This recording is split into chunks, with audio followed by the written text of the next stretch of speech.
पक्षाचे नेते आणि लोकसभेचे विरोधी पक्षनेते राहुल गांधी, काँग्रेस राष्ट्रीय महासचिव मुकुल वासनिक, ओबीसी विभागाचे राष्ट्रीय अध्यक्ष डॉक्टर अनिल जयहिंद आणि ओबीसी विभागाचे प्रदेशाध्यक्ष डॉक्टर यशपाल भिंगे यांच्या मार्गदर्शनाखाली मारुती देवकर यांची महाराष्ट्र प्रदेश काँग्रेस कमिटीच्या ओबीसी विभागाच्या जनरल सेक्रेटरीपदी बिनविरोध निवड करण्यात आली।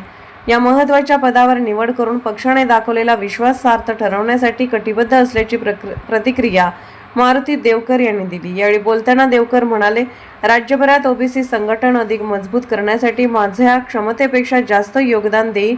सांगलीचे खासदार विशालदादा पाटील, माजी राज्यमंत्री डॉक्टर विश्वजित कदम आणि आमदार विक्रमदादा सावंत यांच्या मार्गदर्शनाखाली प्रदेशाध्यक्ष यशपाल भिंगे सरांचे हात मजबूत करण्यासाठी आटोकाट प्रयत्न करेल।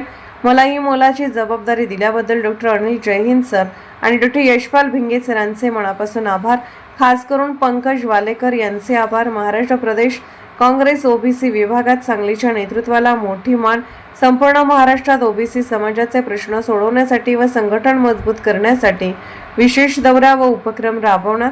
खासदार विशालदादा पाटील आणि डॉक्टर विश्वजित कदम यांच्या मार्गदर्शनाखाली पक्ष बांधणीला वेग मिळणार।